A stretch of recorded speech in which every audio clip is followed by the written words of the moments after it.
ಜೊತೆಗೆ ಈಗ ದೋಸ್ತಿ ಕಣ್ಣು ಬಾಂಗ್ಲಾ ಮೇಲೆ ಯಾಕೆ ಕಿರಿಕಿರಿ ಮಾಡ್ತಿರೋ ಬಾಂಗ್ಲಾದೇಶಕ್ಕೆ ಪಾಠ ಕಲಿಸುತ್ತಾ ಭಾರತ ಈಗ ಅಂತೇಳಿ. ಯಾಕಂದರೆ ಅಮೆರಿಕಾದಲ್ಲಿ ಜೋ ಬೈಡನ್ ಹೋದ ನಂತರ ಭಾರತಕ್ಕೆ ಫ್ರೆಂಡ್ ಆಗಿರೋ ಕಾರಣಕ್ಕಾಗಿ ಈಗ ಬಾಂಗ್ಲಾದೇಶಕ್ಕೂ ಕಿರಿಕಿರಿ ಶುರುವಾಗಿದೆ.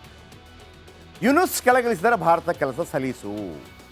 ನೊಬೆಲ್ ಪ್ರಶಸ್ತಿ ಪುರಸ್ಕೃತ ಯುನುಸ್ ಇದ್ದರೆ ಅಭದ್ರತೆ ಫಿಕ್ಸ್. ಅವರನ್ನು ಅಚಾನಕ್ಕಾಗಿ ಅಲ್ಲಿ ಮಾಡಿದ್ದಾರೆ.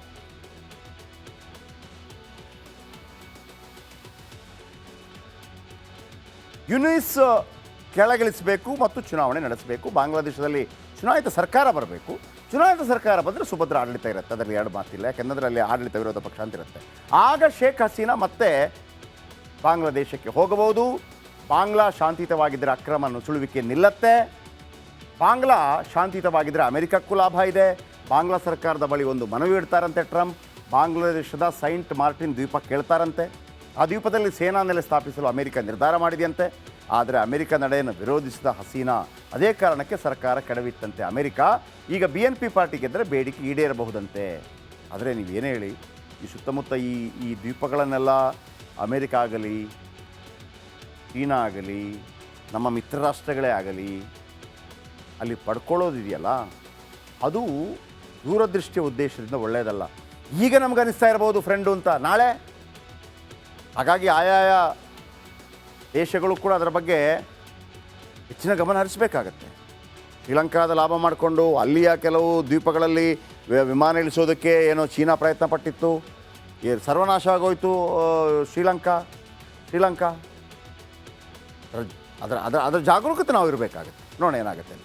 ಜೊತೆಗೆ ಈಗ ದೋಸ್ತಿ ಕಣ್ಣು ಬಾಂಗ್ಲಾ ಮೇಲೆ ಯಾಕೆ ಕಿರಿಕಿರಿ ಮಾಡ್ತಿರೋ ಬಾಂಗ್ಲಾದೇಶಕ್ಕೆ ಪಾಠ ಕಲಿಸುತ್ತಾ ಭಾರತ ಈಗ ಅಂತೇಳಿ. ಯಾಕಂದರೆ ಅಮೆರಿಕಾದಲ್ಲಿ ಜೋ ಬೈಡನ್ ಹೋದ ನಂತರ ಭಾರತಕ್ಕೆ ಫ್ರೆಂಡ್ ಆಗಿರೋ ಕಾರಣಕ್ಕಾಗಿ ಈಗ ಬಾಂಗ್ಲಾದೇಶಕ್ಕೂ ಕಿರಿಕಿರಿ ಶುರುವಾಗಿದೆ.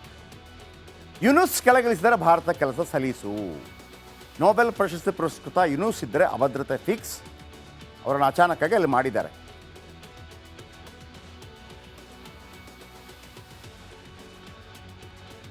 ಯುನುಸ್ ಕೆಳಗಿಳಿಸಬೇಕು ಮತ್ತು ಚುನಾವಣೆ ನಡೆಸಬೇಕು. ಬಾಂಗ್ಲಾದೇಶದಲ್ಲಿ ಚುನಾಯಿತ ಸರ್ಕಾರ ಬರಬೇಕು.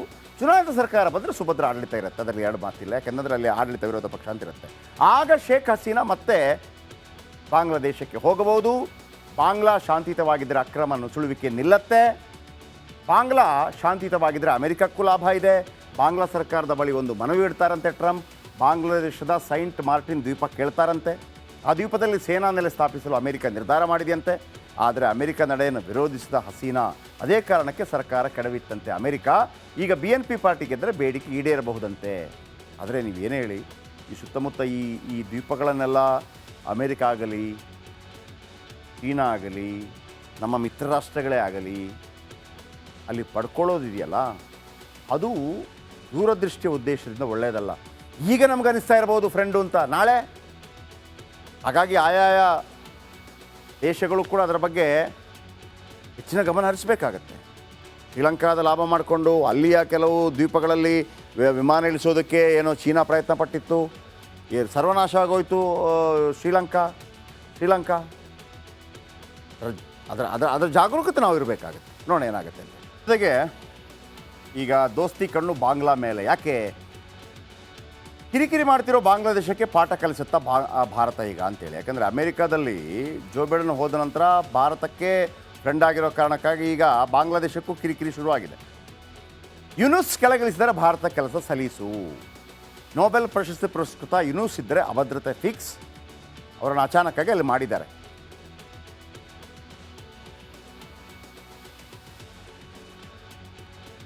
ಯುನುಸ್ ಕೆಳಗಿಳಿಸಬೇಕು ಮತ್ತು ಚುನಾವಣೆ ನಡೆಸಬೇಕು. ಬಾಂಗ್ಲಾದೇಶದಲ್ಲಿ ಚುನಾಯಿತ ಸರ್ಕಾರ ಬರಬೇಕು. ಚುನಾಯಿತ ಸರ್ಕಾರ ಬಂದರೆ ಸುಭದ್ರ ಆಡಳಿತ ಇರುತ್ತೆ, ಅದರಲ್ಲಿ ಎರಡು ಮಾತಿಲ್ಲ. ಯಾಕೆಂದರೆ ಅಲ್ಲಿ ಆಡಳಿತ ವಿರೋಧ ಪಕ್ಷ ಅಂತ ಇರುತ್ತೆ. ಆಗ ಶೇಖ್ ಹಸೀನಾ ಮತ್ತೆ ಬಾಂಗ್ಲಾದೇಶಕ್ಕೆ ಹೋಗಬಹುದು. ಬಾಂಗ್ಲಾ ಶಾಂತಿಯುತವಾಗಿದ್ದರೆ ಅಕ್ರಮ ನುಸುಳುವಿಕೆ ನಿಲ್ಲತ್ತೆ. ಬಾಂಗ್ಲಾ ಶಾಂತಿಯುತವಾಗಿದ್ದರೆ ಅಮೆರಿಕಕ್ಕೂ ಲಾಭ ಇದೆ. ಬಾಂಗ್ಲಾ ಸರ್ಕಾರದ ಬಳಿ ಒಂದು ಮನವಿ ಇಡ್ತಾರಂತೆ ಟ್ರಂಪ್. ಬಾಂಗ್ಲಾದೇಶದ ಸೈಂಟ್ ಮಾರ್ಟಿನ್ ದ್ವೀಪ ಕೇಳ್ತಾರಂತೆ. ಆ ದ್ವೀಪದಲ್ಲಿ ಸೇನಾ ನೆಲೆ ಸ್ಥಾಪಿಸಲು ಅಮೆರಿಕ ನಿರ್ಧಾರ ಮಾಡಿದೆಯಂತೆ.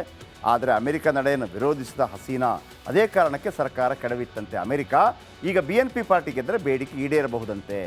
ಆದರೆ ನೀವೇನು ಹೇಳಿ, ಈ ಸುತ್ತಮುತ್ತ ಈ ದ್ವೀಪಗಳನ್ನೆಲ್ಲ ಅಮೆರಿಕ ಆಗಲಿ, ಚೀನಾ ಆಗಲಿ, ನಮ್ಮ ಮಿತ್ರ ರಾಷ್ಟ್ರಗಳೇ ಆಗಲಿ ಅಲ್ಲಿ ಪಡ್ಕೊಳ್ಳೋದಿದೆಯಲ್ಲ, ಅದು ದೂರದೃಷ್ಟಿಯ ಉದ್ದೇಶದಿಂದ ಒಳ್ಳೆಯದಲ್ಲ. ಈಗ ನಮ್ಗೆ ಅನಿಸ್ತಾ ಇರ್ಬೋದು ಫ್ರೆಂಡು ಅಂತ, ನಾಳೆ. ಹಾಗಾಗಿ ಆಯಾಯ ದೇಶಗಳು ಕೂಡ ಅದರ ಬಗ್ಗೆ ಹೆಚ್ಚಿನ ಗಮನ ಹರಿಸಬೇಕಾಗತ್ತೆ.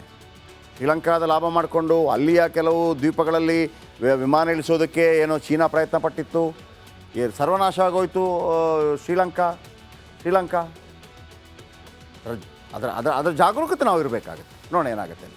ಜೊತೆಗೆ ಈಗ ದೋಸ್ತಿ ಕಣ್ಣು ಬಾಂಗ್ಲಾ ಮೇಲೆ ಯಾಕೆ ಕಿರಿಕಿರಿ ಮಾಡ್ತಿರೋ ಬಾಂಗ್ಲಾದೇಶಕ್ಕೆ ಪಾಠ ಕಲಿಸುತ್ತಾ ಭಾರತ ಈಗ ಅಂತೇಳಿ. ಯಾಕಂದರೆ ಅಮೆರಿಕಾದಲ್ಲಿ ಜೋ ಬೈಡನ್ ಹೋದ ನಂತರ ಭಾರತಕ್ಕೆ ಫ್ರೆಂಡ್ ಆಗಿರೋ ಕಾರಣಕ್ಕಾಗಿ ಈಗ ಬಾಂಗ್ಲಾದೇಶಕ್ಕೂ ಕಿರಿಕಿರಿ ಶುರುವಾಗಿದೆ. ಯುನುಸ್ ಕೆಳಗಿಳಿಸಿದರೆ ಭಾರತ ಕೆಲಸ ಸಲೀಸು. ನೊಬೆಲ್ ಪ್ರಶಸ್ತಿ ಪುರಸ್ಕೃತ ಯುನುಸ್ ಇದ್ದರೆ ಅಭದ್ರತೆ ಫಿಕ್ಸ್. ಅವರನ್ನು ಅಚಾನಕ್ಕಾಗಿ ಅಲ್ಲಿ ಮಾಡಿದ್ದಾರೆ.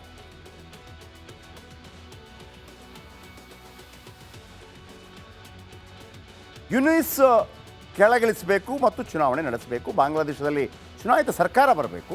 ಚುನಾಯಿತ ಸರ್ಕಾರ ಬಂದರೆ ಸುಭದ್ರ ಆಡಳಿತ ಇರುತ್ತೆ, ಅದರಲ್ಲಿ ಎರಡು ಮಾತಿಲ್ಲ. ಯಾಕೆಂದರೆ ಅಲ್ಲಿ ಆಡಳಿತ ವಿರೋಧ ಪಕ್ಷ ಅಂತ ಇರುತ್ತೆ. ಆಗ ಶೇಖ್ ಹಸೀನಾ ಮತ್ತೆ ಬಾಂಗ್ಲಾದೇಶಕ್ಕೆ ಹೋಗಬಹುದು.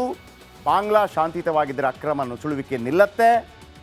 ಬಾಂಗ್ಲಾ ಶಾಂತಿಯುತವಾಗಿದ್ದರೆ ಅಮೆರಿಕಕ್ಕೂ ಲಾಭ ಇದೆ. ಬಾಂಗ್ಲಾ ಸರ್ಕಾರದ ಬಳಿ ಒಂದು ಮನವಿ ಇಡ್ತಾರಂತೆ ಟ್ರಂಪ್. ಬಾಂಗ್ಲಾದೇಶದ ಸೈಂಟ್ ಮಾರ್ಟಿನ್ ದ್ವೀಪ ಕೇಳ್ತಾರಂತೆ. ಆ ದ್ವೀಪದಲ್ಲಿ ಸೇನಾ ನೆಲೆ ಸ್ಥಾಪಿಸಲು ಅಮೆರಿಕ ನಿರ್ಧಾರ ಮಾಡಿದೆಯಂತೆ. ಆದರೆ ಅಮೆರಿಕ ನಡೆಯನ್ನು ವಿರೋಧಿಸಿದ ಹಸೀನಾ ಅದೇ ಕಾರಣಕ್ಕೆ ಸರ್ಕಾರ ಕೆಡವಿತ್ತಂತೆ. ಅಮೆರಿಕ ಈಗ BNP ಪಾರ್ಟಿ ಗೆದ್ದರೆ ಬೇಡಿಕೆ ಈಡೇರಬಹುದಂತೆ. ಆದರೆ ನೀವೇನು ಹೇಳಿ, ಈ ಸುತ್ತಮುತ್ತ ಈ ದ್ವೀಪಗಳನ್ನೆಲ್ಲ ಅಮೆರಿಕ ಆಗಲಿ, ಚೀನಾ ಆಗಲಿ, ನಮ್ಮ ಮಿತ್ರ ರಾಷ್ಟ್ರಗಳೇ ಆಗಲಿ ಅಲ್ಲಿ ಪಡ್ಕೊಳ್ಳೋದಿದೆಯಲ್ಲ, ಅದು ದೂರದೃಷ್ಟಿಯ ಉದ್ದೇಶದಿಂದ ಒಳ್ಳೆಯದಲ್ಲ. ಈಗ ನಮ್ಗೆ ಅನಿಸ್ತಾ ಇರ್ಬೋದು ಫ್ರೆಂಡು ಅಂತ, ನಾಳೆ. ಹಾಗಾಗಿ ಆಯಾಯ ದೇಶಗಳು ಕೂಡ ಅದರ ಬಗ್ಗೆ ಹೆಚ್ಚಿನ ಗಮನ ಹರಿಸಬೇಕಾಗತ್ತೆ. ಶ್ರೀಲಂಕಾದ ಲಾಭ ಮಾಡಿಕೊಂಡು ಅಲ್ಲಿಯ ಕೆಲವು ದ್ವೀಪಗಳಲ್ಲಿ ವಿಮಾನ ಇಳಿಸೋದಕ್ಕೆ ಏನೋ ಚೀನಾ ಪ್ರಯತ್ನ ಪಟ್ಟಿತ್ತು, ಸರ್ವನಾಶ ಆಗೋಯ್ತು ಶ್ರೀಲಂಕಾ. ಅದರ ಜಾಗರೂಕತೆ ನಾವು ಇರಬೇಕಾಗುತ್ತೆ. ನೋಡೋಣ ಏನಾಗುತ್ತೆ ಅಂತ. ಜೊತೆಗೆ ಈಗ ದೋಸ್ತಿ ಕಣ್ಣು ಬಾಂಗ್ಲಾ ಮೇಲೆ ಯಾಕೆ ಕಿರಿಕಿರಿ ಮಾಡ್ತಿರೋ ಬಾಂಗ್ಲಾದೇಶಕ್ಕೆ ಪಾಠ ಕಲಿಸುತ್ತಾ ಭಾರತ ಈಗ ಅಂತೇಳಿ. ಯಾಕಂದರೆ ಅಮೆರಿಕಾದಲ್ಲಿ ಜೋ ಬೈಡನ್ ಹೋದ ನಂತರ ಭಾರತಕ್ಕೆ ಫ್ರೆಂಡ್ ಆಗಿರೋ ಕಾರಣಕ್ಕಾಗಿ ಈಗ ಬಾಂಗ್ಲಾದೇಶಕ್ಕೂ ಕಿರಿಕಿರಿ ಶುರುವಾಗಿದೆ. ಯುನುಸ್ ಕೆಳಗಿಳಿಸಿದರೆ ಭಾರತ ಕೆಲಸ ಸಲೀಸು. ನೊಬೆಲ್ ಪ್ರಶಸ್ತಿ ಪುರಸ್ಕೃತ ಯುನುಸ್ ಇದ್ದರೆ ಅಭದ್ರತೆ ಫಿಕ್ಸ್. ಅವರನ್ನು ಅಚಾನಕ್ಕಾಗಿ ಅಲ್ಲಿ ಮಾಡಿದ್ದಾರೆ.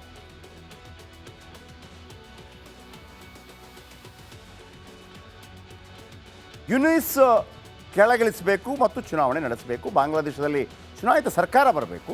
ಚುನಾಯಿತ ಸರ್ಕಾರ ಬಂದರೆ ಸುಭದ್ರ ಆಡಳಿತ ಇರುತ್ತೆ, ಅದರಲ್ಲಿ ಎರಡು ಮಾತಿಲ್ಲ. ಯಾಕೆಂದರೆ ಅಲ್ಲಿ ಆಡಳಿತ ವಿರೋಧ ಪಕ್ಷ ಅಂತ ಇರುತ್ತೆ.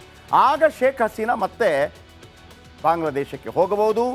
ಬಾಂಗ್ಲಾ ಶಾಂತಿಯುತವಾಗಿದ್ದರೆ ಅಕ್ರಮ ನುಸುಳುವಿಕೆ ನಿಲ್ಲತ್ತೆ. ಬಾಂಗ್ಲಾ ಶಾಂತಿಯುತವಾಗಿದ್ದರೆ ಅಮೆರಿಕಕ್ಕೂ ಲಾಭ ಇದೆ. ಬಾಂಗ್ಲಾ ಸರ್ಕಾರದ ಬಳಿ ಒಂದು ಮನವಿ ಇಡ್ತಾರಂತೆ ಟ್ರಂಪ್. ಬಾಂಗ್ಲಾದೇಶದ ಸೈಂಟ್ ಮಾರ್ಟಿನ್ ದ್ವೀಪ ಕೇಳ್ತಾರಂತೆ. ಆ ದ್ವೀಪದಲ್ಲಿ ಸೇನಾ ನೆಲೆ ಸ್ಥಾಪಿಸಲು ಅಮೆರಿಕ ನಿರ್ಧಾರ ಮಾಡಿದೆಯಂತೆ. ಆದರೆ ಅಮೆರಿಕ ನಡೆಯನ್ನು ವಿರೋಧಿಸಿದ ಹಸೀನಾ ಅದೇ ಕಾರಣಕ್ಕೆ ಸರ್ಕಾರ ಕೆಡವಿತ್ತಂತೆ. ಅಮೆರಿಕ ಈಗ BNP ಪಾರ್ಟಿ ಗೆದ್ದರೆ ಬೇಡಿಕೆ ಈಡೇರಬಹುದಂತೆ. ಆದರೆ ನೀವೇನು ಹೇಳಿ, ಈ ಸುತ್ತಮುತ್ತ ಈ ದ್ವೀಪಗಳನ್ನೆಲ್ಲ ಅಮೆರಿಕ ಆಗಲಿ, ಚೀನಾ ಆಗಲಿ, ನಮ್ಮ ಮಿತ್ರ ರಾಷ್ಟ್ರಗಳೇ ಆಗಲಿ ಅಲ್ಲಿ ಪಡ್ಕೊಳ್ಳೋದಿದೆಯಲ್ಲ, ಅದು ದೂರದೃಷ್ಟಿಯ ಉದ್ದೇಶದಿಂದ ಒಳ್ಳೆಯದಲ್ಲ. ಈಗ ನಮ್ಗೆ ಅನಿಸ್ತಾ ಇರ್ಬೋದು ಫ್ರೆಂಡು ಅಂತ, ನಾಳೆ.